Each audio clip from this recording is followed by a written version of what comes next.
Durante la Segunda Guerra Mundial, Hitler no solo pretende conquistar Europa, sino someterla imponiendo su ideología totalitaria y racista, con el fin de garantizar el triunfo final de los arios. Sin embargo, esta hegemonía encuentra oposición desde el principio. En los países ocupados, hombres y mujeres que se niegan a aceptar la fuerza bruta se levantan y resisten. No son más que una minoría que a menudo con medios irrisorios ponen en peligro sus vidas diciendo no al nazismo y haciendo todo lo que pueden por combatirlo. Estos combatientes en la sombra desde las 4 esquinas de Europa nos desvelan la historia excepcional de su compromiso. La resistencia. El auge.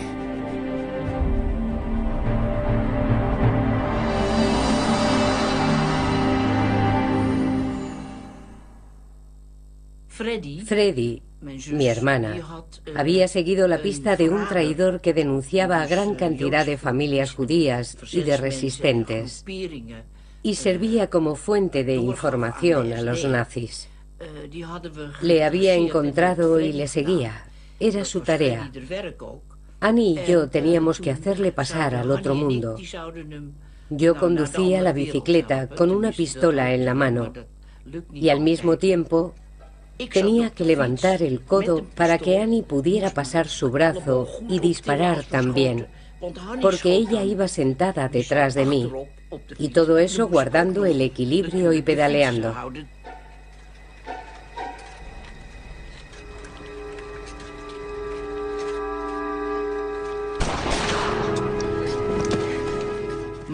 Había que huir.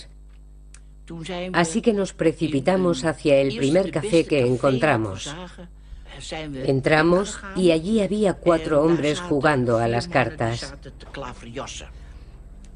Me dirigí al camarero y mostrándole que tenía una pistola le dije: estamos huyendo de los alemanes. Acabamos de matar a alguien y teníamos buenas razones para ello. Así que hemos estado aquí toda la mañana, ¿entendido?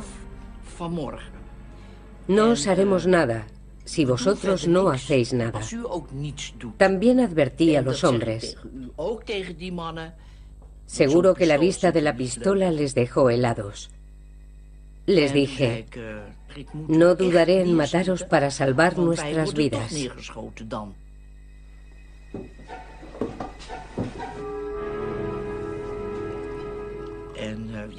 En realidad, estábamos temblando como las hojas de un árbol.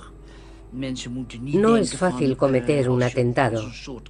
No éramos pistoleros del oeste. Disparar a alguien no es un trabajo para una chica joven. Era sencillamente una necesidad. Un alemán entró en el café. Era joven. Yo no las tenía todas conmigo, pero conseguí tranquilizarme. Haciendo ver que había bebido demasiado, me acerqué a él y le abracé. Eso no le hizo ninguna gracia.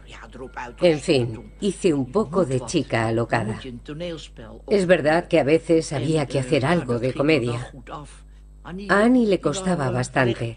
Estaba muy erguida. A mí no me importaba hacer algún que otro zigzag para salvar la piel. Los 4 jugadores de cartas dejaron de jugar. He de decir que el ambiente era bastante simpático. Después el alemán empezó a hacer preguntas. ¿Ha venido alguien a esconderse aquí en su café? No, no. ¿Y estas chicas? Ah, estas chicas llevan horas aquí. Ya me gustaría que se largasen.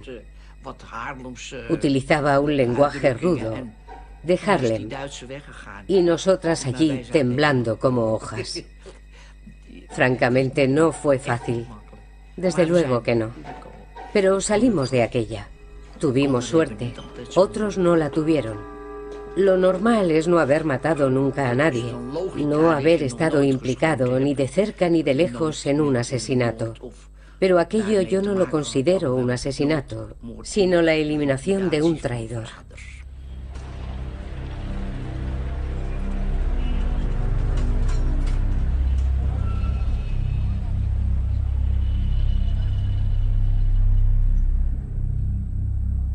En el transcurso del año 1943, los alemanes intensifican su explotación económica y endurecen su política de ocupación en Europa Occidental. Una parte de la población que hasta entonces permanecía a la espera, ahora se compromete. Pero si Alemania actúa así es porque sufre sus primeros reveses militares. A finales de 1942, en África, las tropas de Rommel tienen que retroceder en el Alamein, pero sobre todo en el frente del Este, en Stalingrado, donde en febrero de 1943, después de casi 6 meses de encarnizados combates, el ejército alemán es derrotado por el Ejército Rojo. Es la primera vez desde el comienzo del conflicto que los que parecían invencibles sufren una derrota tan dura. La propagación del eco de esta derrota da a la resistencia europea un nuevo impulso, una nueva esperanza. A partir de ahora piensa que puede ser un medio de preparar, de precipitar incluso la derrota alemana. Y para conseguirlo se radicaliza, se amplifica y se militariza.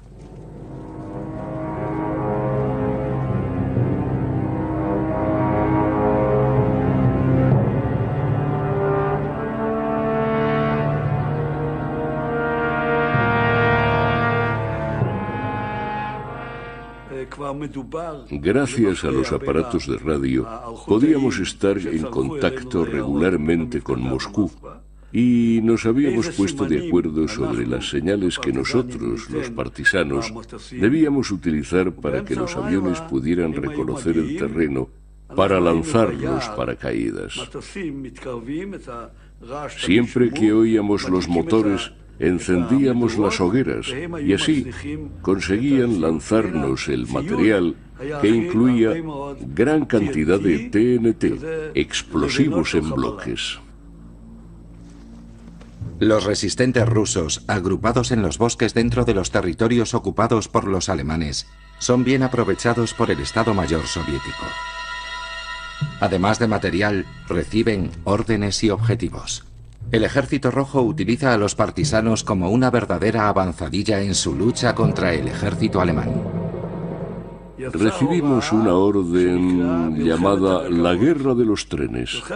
La Guerra de los Trenes era un plan según el cual se adjudicaba a cada unidad de partisanos un tramo de vías férreas sobre el que debía actuar y hacer saltar el mayor número de trenes posible. Salíamos del bosque por la noche, caminábamos durante horas porque la distancia hasta los raíles era de 30 o 40 kilómetros. Una vez pusimos una bomba, el tren se acercó, el tren pasó. No ocurrió nada. No sabíamos si había fallado el detonador, pero en ningún caso podíamos, era una ley, dejar una bomba no explotada para que los alemanes no descubriesen nuestras técnicas. Decidimos ir a ver qué había pasado con la bomba.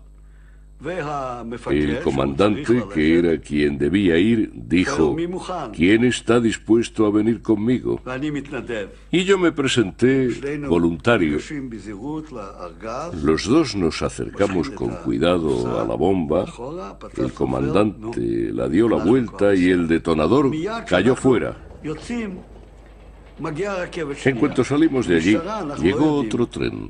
Decidimos en ese momento cruzar los raíles y descender por el talud del otro lado de la vía. El tren pasó sobre la bomba y ésta hizo explosión. El tren descarriló. Estaba lleno de soldados alemanes que iban al frente. Saltaron del tren y empezaron a disparar en todas direcciones, sobre todo hacia el lado donde se había producido la explosión. Y como nosotros habíamos pasado al otro lado, conseguimos huir. Disparaban como locos, pero nosotros estábamos escapando por otro lado. Cada día teníamos que hacer saltar algún tren. A mediados del año 1943, los envíos en paracaídas eran regulares, pero siempre eran municiones o armas. Algunas veces chocolate y cigarrillos, nunca comida. La comida teníamos que buscarla. Nos decían: vuestra zona son estos 10 pueblos y ahí es donde tenéis derecho a coger alimentos. Por lo general, los pedíamos. Si eso no funcionaba, los exigíamos y si no, los cogíamos por la fuerza.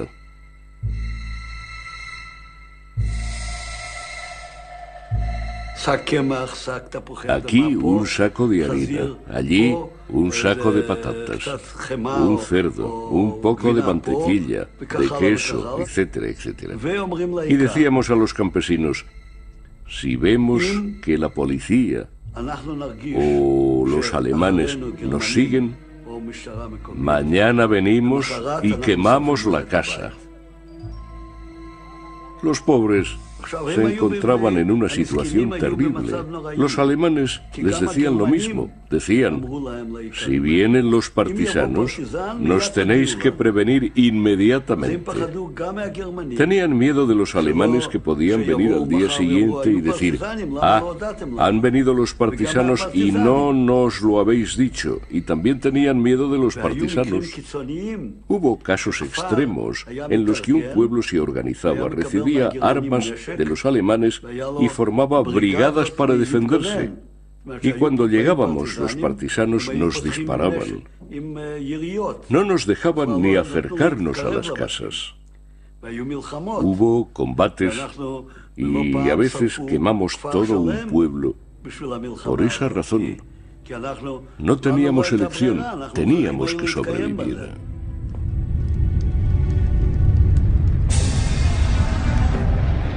También en el oeste, para actuar con eficacia, la resistencia tiene que recibir armas, municiones e instructores del exterior. Pero a diferencia de los rusos, los aliados occidentales todavía no tienen confianza en la capacidad de la resistencia para realizar acciones con éxito. Tampoco utilizan a los resistentes locales más que en determinadas ocasiones, para misiones de información o para sabotajes puntuales. A veces recibíamos un mensaje de Londres, y esto sucedió varias veces, que nos decía, si no destruís tal fábrica en 24 horas, vendrá a hacerlo la Royal Air Force. Y nosotros sabíamos que eso significaba la destrucción de una parte de la ciudad. En el caso de la fábrica de armas de Hellerup, eso supondría que bombardearían todo el barrio alrededor del castillo de Amalienburg y el puerto, y habría miles de muertos. Por lo tanto, era muy importante para nosotros tener las cosas bien claras. Nosotros no éramos terroristas, pero hacíamos sabotajes para salvar vidas. En noviembre de 1943, en la fábrica se construían motores frenéticamente para los submarinos alemanes. Todas las mañanas en el camino al trabajo recibíamos una pequeña bolsita que solíamos ocultar entre la ropa. Después pasábamos el puesto de guardia. No era demasiado difícil, porque los guardias veían que la gente llevaba el bocadillo, pero en fin, había que ser prudentes. Yves y yo empezamos a armar la bomba. Había 4 motores diésel. Pusimos entre 20 y 25 kilos en cada uno de los motores. Conectamos todas aquellas bombas. Pusimos las mechas de 3 minutos. Llegamos al puente de Knispelsbro y la bomba no había explotado.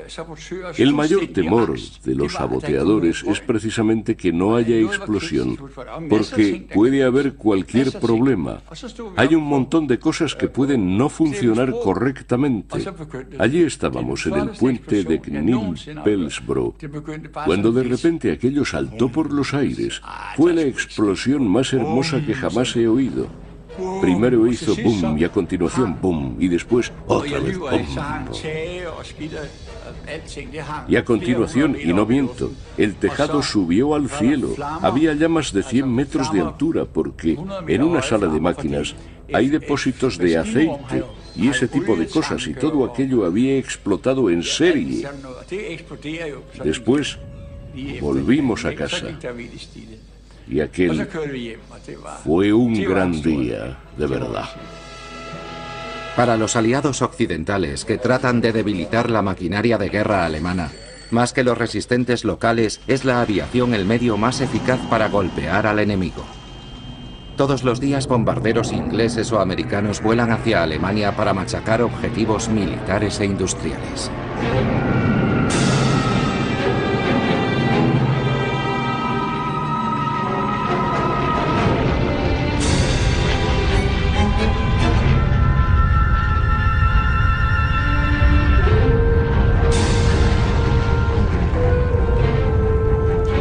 A veces se bombardean directamente las ciudades para intentar romper la moral de los civiles alemanes.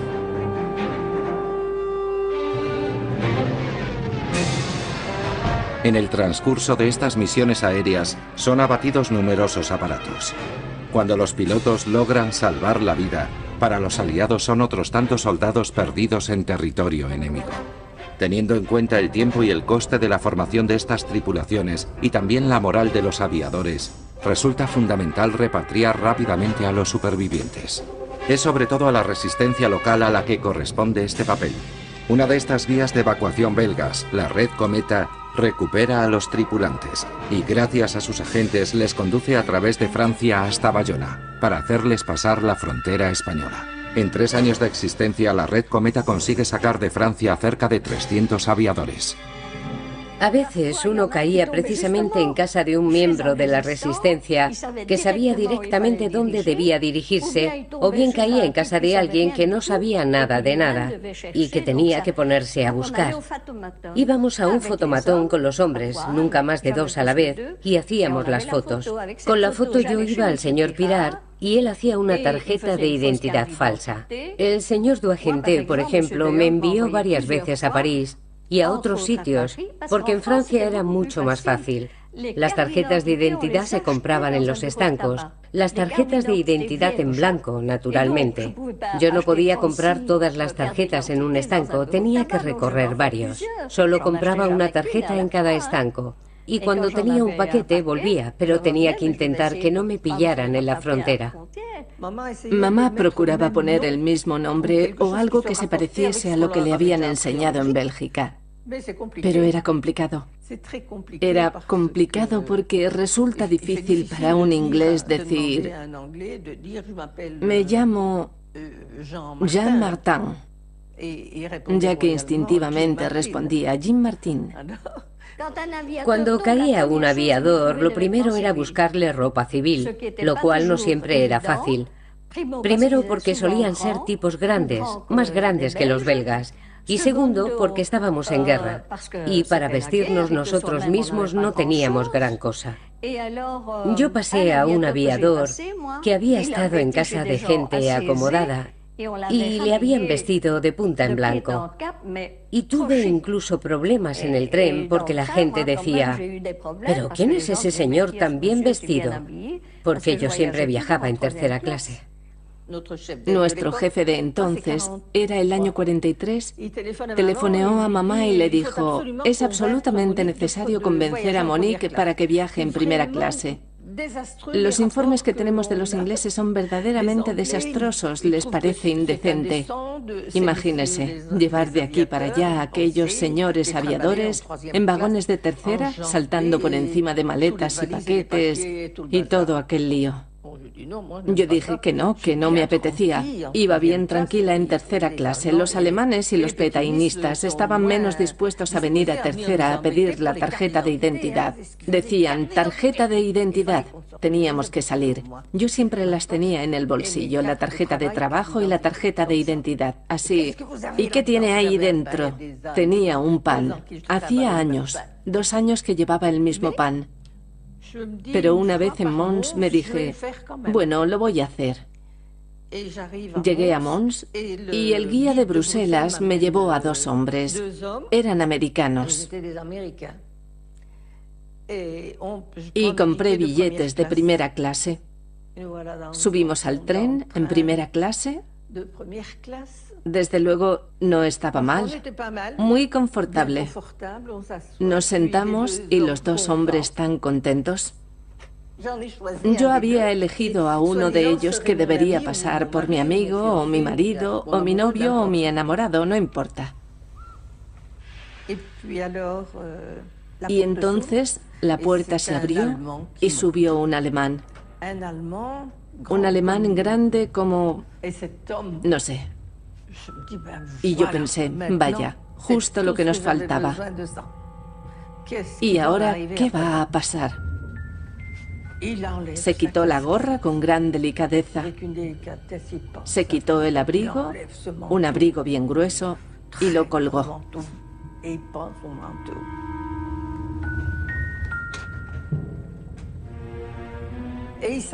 Y se sentó en el mismo lado que yo. Bueno.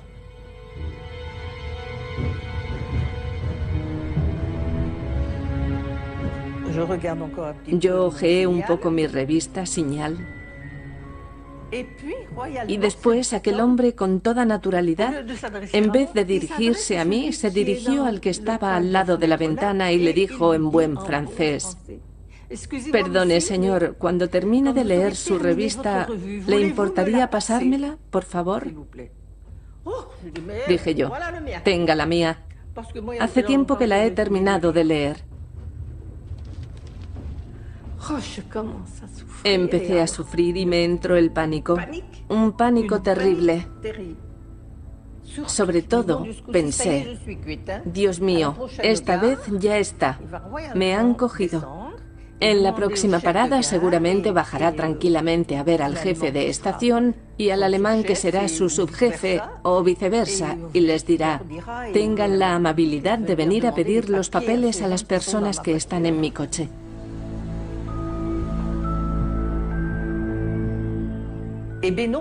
Pues bien, no. Pasamos la estación y no se movió. Me preguntaba por qué y cuáles serían sus intenciones. Después tomamos la línea hacia París y nunca se bajó del tren ni fue a buscar a alguien para que nos detuviese.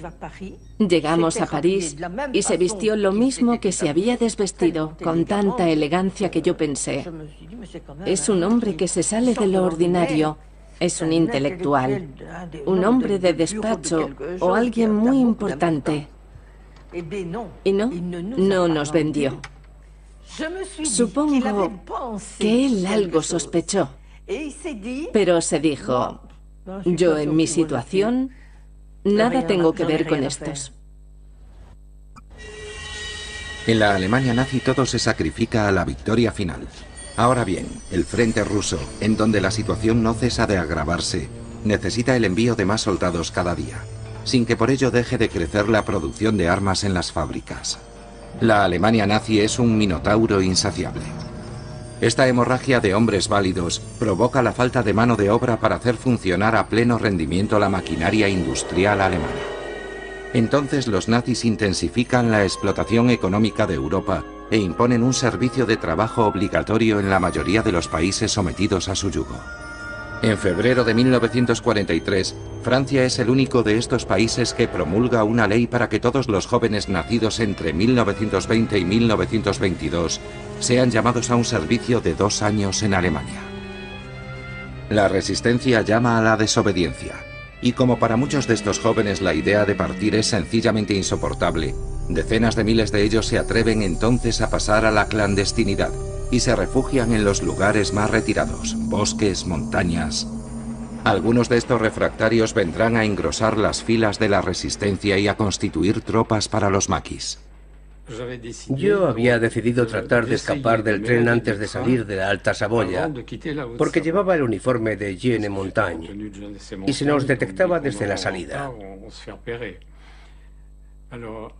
Hubo una primera parada en Annecy, pero los andenes estaban llenos de policías, por lo tanto era inútil intentar nada. Después, 20 kilómetros más allá, estaba Rumilly, era casi el límite de la Alta Saboya, y allí había poca gente en los andenes, así que decidí bajar del tren por el lado contrario al andén. Había preparado el saco y dejado todas mis cosas cerca de la puerta para estar preparado para escapar. Allí cambié de andén y tomé un tren que iba en sentido contrario. Durante 2 meses estuve en casa de un campesino, un gran tipo, por cierto, que vivía cerca del lago alemán. Él me daba cobijo y comida y a cambio yo le ayudaba. Allí aprendí a segar. Los maquis no habrían existido sin la población civil. Nosotros habíamos convenido que en cuanto hubiese un campamento preparado me llamarían. Así es como llegué al campamento de Manigot en Las Colas. En Manigot todos éramos prófugos. El comandante del campamento era Alphonse Métral, que después fue presidente de Les Gliers. Había marselleses, había gente del centro de Francia, había también algunos de París. Aprendimos a desmontar y volver a montar las armas, etc. Después a utilizarlas, cuando teníamos armas capaces de disparar, porque a menudo más parecían viejos arcabuces. Las redes estaban muy bien organizadas, y en cuanto la milicia, o los gendármenes, los guardias móviles, salían en nuestra dirección, éramos prevenidos por gente de la resistencia que estaba vigilando. En Noruega, numerosos jóvenes se unieron al maquis. Como represalia, las autoridades alemanas suprimen los cupones de racionamiento a las familias de estos jóvenes que no acuden a la llamada del trabajo obligatorio. La resistencia noruega replica esta medida organizando el robo de un cargamento de cupones que sale de la imprenta. Me dieron la orden de robar los cupones de racionamiento. La organización clandestina Milord se puso en contacto conmigo para preguntarme si quería ser responsable de aquella acción. Yo acepté. En la cabina del conductor había un guardia y 2 guardias armados en la parte trasera del camión. ¿Cómo lograr que se detenga un camión con hombres armados? Sencillamente haciendo que respete la prioridad. Pensé que podría poner un coche en la calle von der Garten y hacerle una señal cuando estuviese a punto de llegar el camión. Entonces tendría que detenerse. Por supuesto no tenía que haber disparos ni teníamos que mostrar que llevábamos armas, porque había alemanes por todas partes. Y tuvimos suerte, porque el camión subió por la calle procedente de la imprenta y se acercó al lugar de la calle donde estaba estacionado nuestro coche.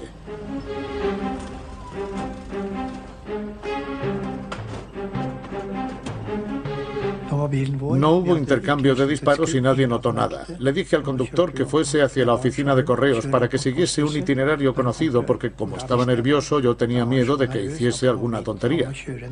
Y justo cuando íbamos a llegar le dije, gira aquí.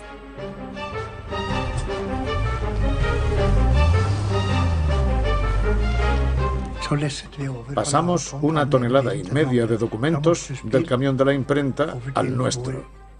Y listo, los cupones eran nuestros. Y al día siguiente la prensa tuvo una sensacional noticia con aquella acción. Fue la única misión por la que los alemanes ofrecieron 200.000 coronas por el arresto de los malhechores. Pensé que era una buena suma. Debí haberme denunciado porque además era libre de impuestos. Hans Heysel, el joven suboficial alemán, sigue destinado en París y sigue llevando una peligrosa doble vida. Por una parte, su trabajo para el Reich y por otra, su vida clandestina de resistente al nazismo. En el Ministerio Alemán de la Marina había todos los días una reunión del Estado Mayor entre los altos mandos del Ejército del Aire, del Ejército de Tierra y de la Marina. Y yo tenía acceso a todas las salas, incluso por la noche. Yo había reflexionado un poco y me dije, tú podrías colocar una bomba en uno de esos magníficos jarrones tan grandes. Hice esa propuesta a la resistencia y les dije, dadme una bomba de relojería porque voy a volar a todos los jefes.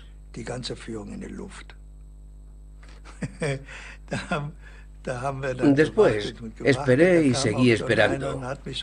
Incluso vino alguien a formarme un poco para que supiera manejarme. Y finalmente, después de algunas semanas de espera, me informaron. No, finalmente se ha anulado.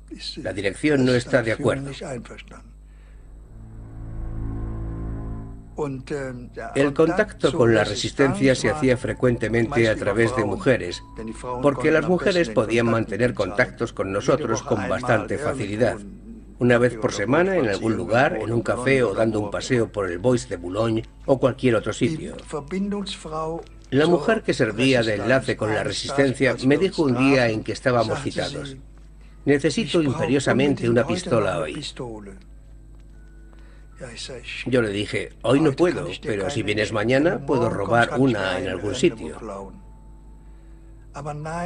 No, la necesito hoy, es indispensable. La necesito realmente, insistió. Me trabajó de tal manera que acabé por decirle: de acuerdo, toma mi pistola de servicio. En la mañana del 28 de septiembre de 1943, hacia las 8:30, el coronel de las SS Julius Ritter, que supervisa el envío de franceses al servicio de trabajo obligatorio en Alemania, es abatido en la calle por los comunistas del grupo Manoukian. Entre las armas utilizadas en el atentado estaba la pistola de Hans. No me enteré hasta el año 1970. La pistola pertenecía al miembro de la Wehrmacht Hans Heysel. Solo entonces supe lo que había pasado con mi pistola. Y dije para mí: cumplió bien con su papel. Fue un orgullo para mí.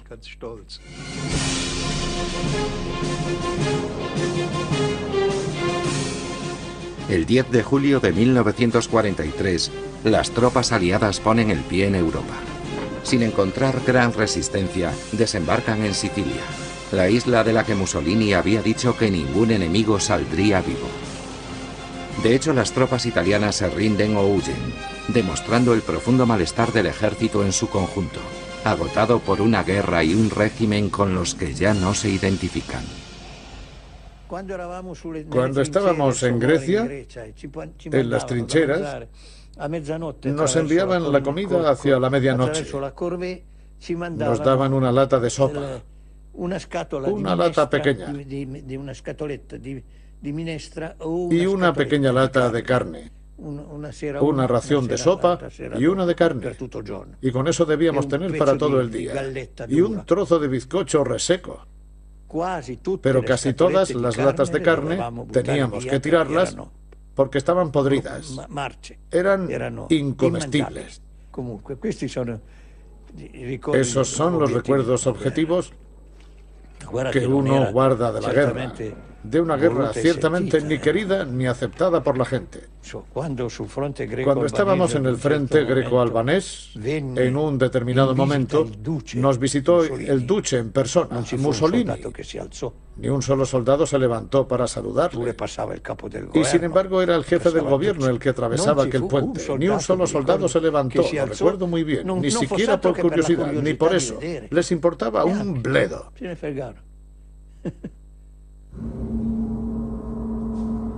Para Italia la guerra es una catástrofe. Ha perdido su imperio africano. Su ejército está hecho pedazos. Los aliados están en Sicilia y bombardean los centros industriales.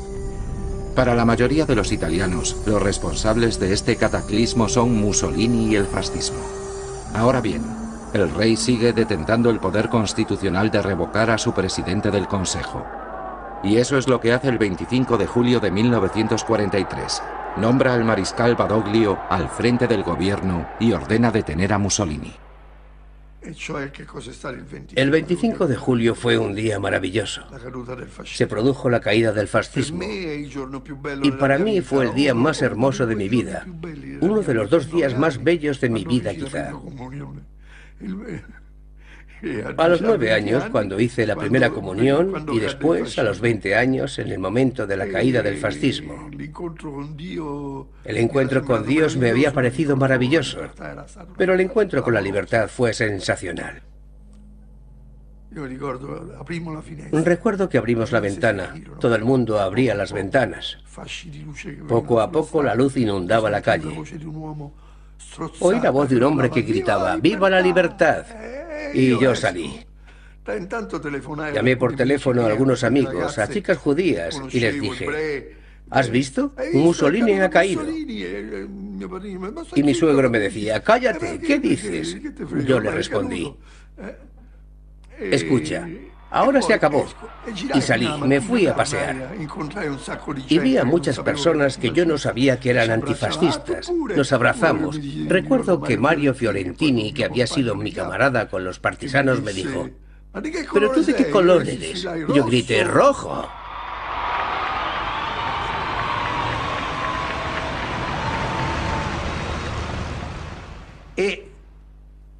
Teníamos la sensación de que el final de la guerra estaba próximo. No éramos tan tontos como para no entender que la caída del fascismo había cambiado algo. Por eso esperábamos.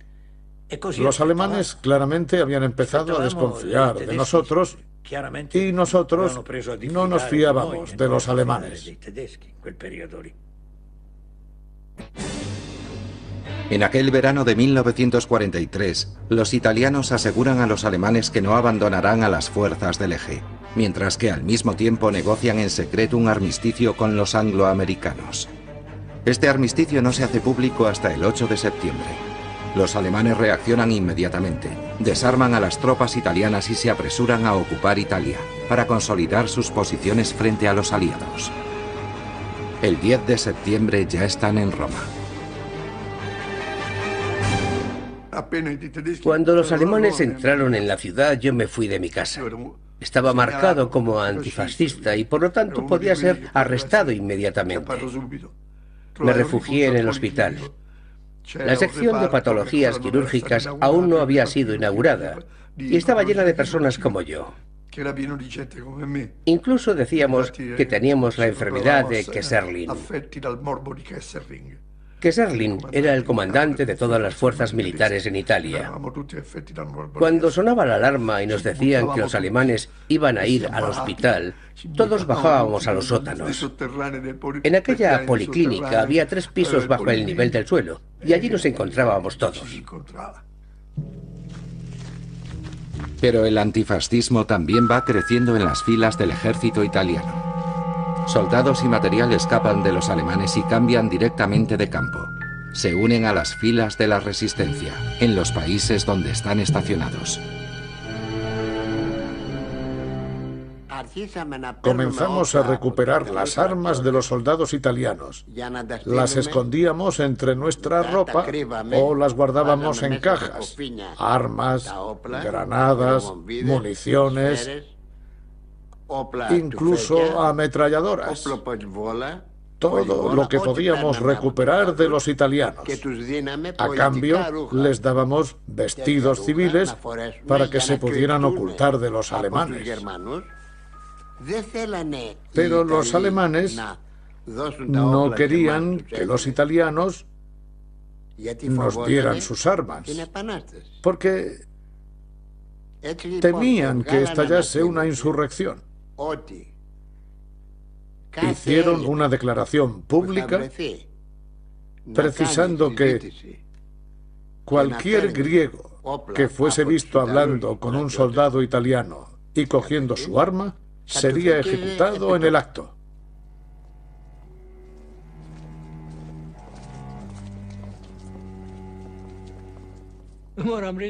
Nuestras madres habían acogido bien a aquellos italianos, aunque no entendiesen lo que decían, y siempre se estaban preguntando qué hacían allí, si es que se habían perdido, o por qué venían de Italia a nuestra casa. Algunas madres estaban dispuestas a hacer cualquier cosa para encontrar comida para aquellos italianos. Me acuerdo de un italiano de Sicilia al que yo quería mucho y que venía a verme con frecuencia. Me contaba que era miembro del Partido Comunista Italiano. Me decía que no tenía nada de comer. Pero como me hablaba en italiano, no estoy seguro de haber entendido bien todo. Yo trataba de ayudarle como podía.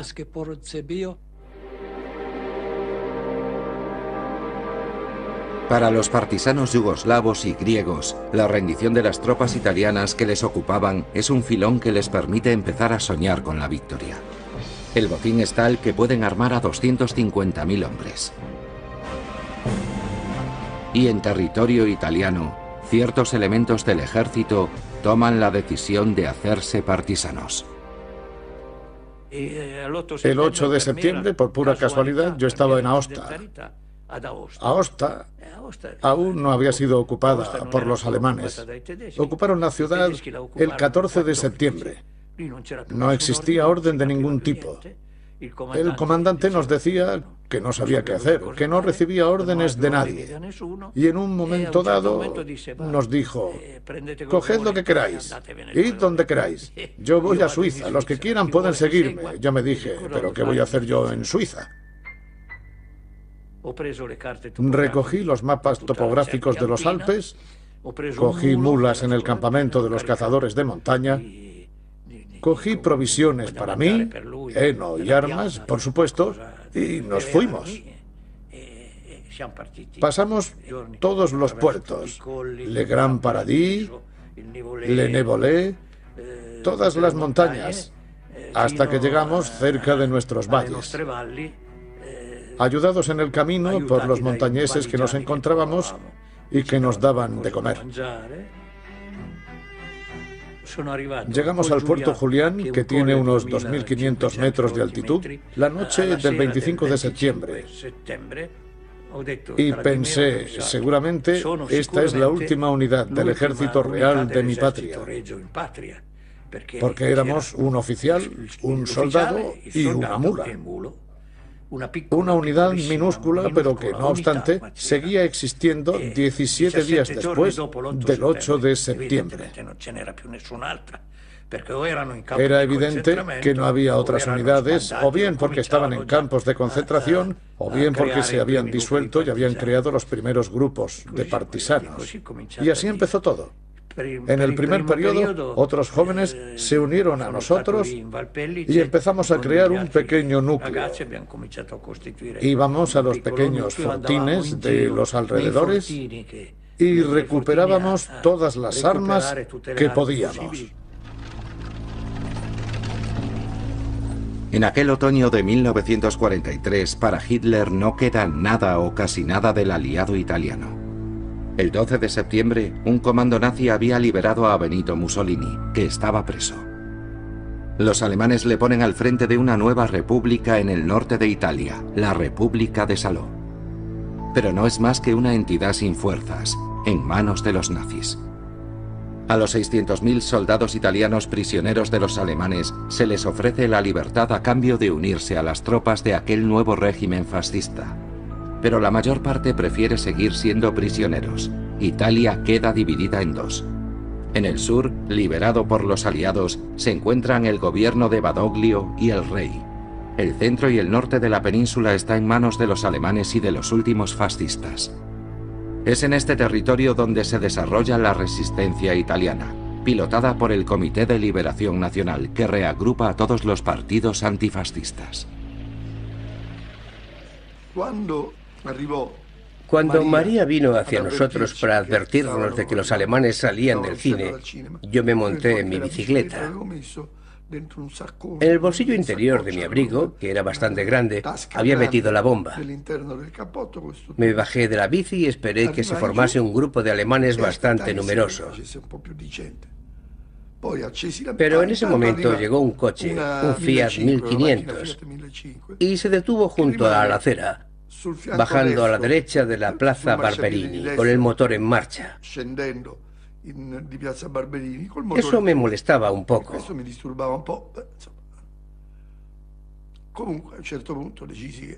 En todo caso, en un momento determinado, decidí pasar a la acción. Y me lancé, encendí la mecha, pero no conseguía sacar la bomba del bolsillo. Se pueden imaginar cómo tiré con todas mis fuerzas para sacar la bomba del bolsillo y tuve el tiempo justo para lanzarla debajo del camión, en el mismo momento en que los alemanes empezaban a subir a él. Empecé a dar pedales como un loco y bajé por la vía del Tritone a toda velocidad. Inmediatamente sentí la onda de la bomba y enseguida el coche se lanzó en mi persecución y empezaron a disparar, porque se habían dado cuenta de que yo había huido a toda prisa. Así que bajé rápidamente por la vía del Tritone y delante de la sede del diario Messaggero perdí el sombrero.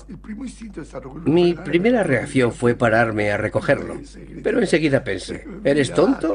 ¡Lárgate, imbécil!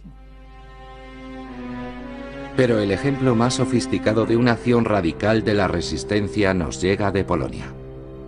Franz Kuchera, fanático temible, es nombrado jefe superior de las SS y de la policía en el distrito de Varsovia en septiembre de 1943.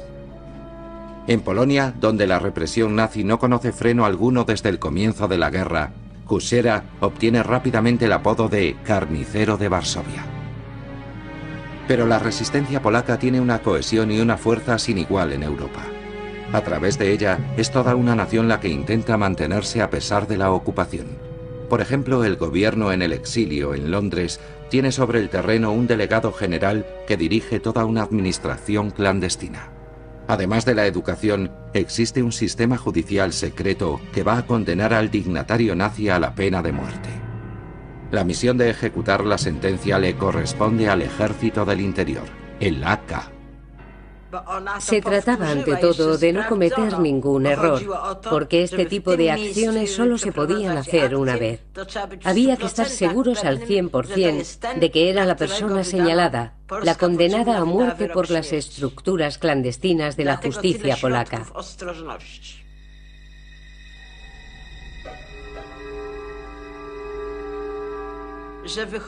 Yo sabía que salía de su casa por la mañana, alrededor de las 9, aunque después pude comprobar que eso no era sistemático.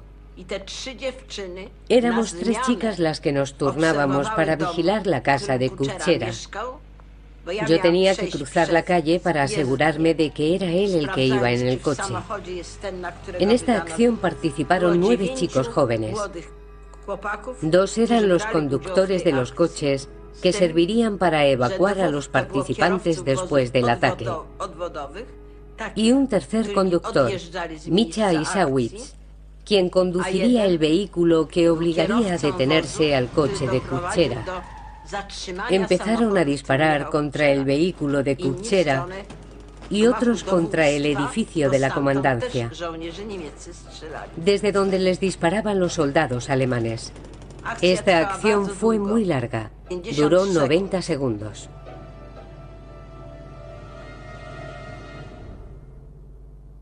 Después de este acto, fusilaron a 300 personas, 100 personas cerca de la zona del atentado y el resto en la calle Barskav.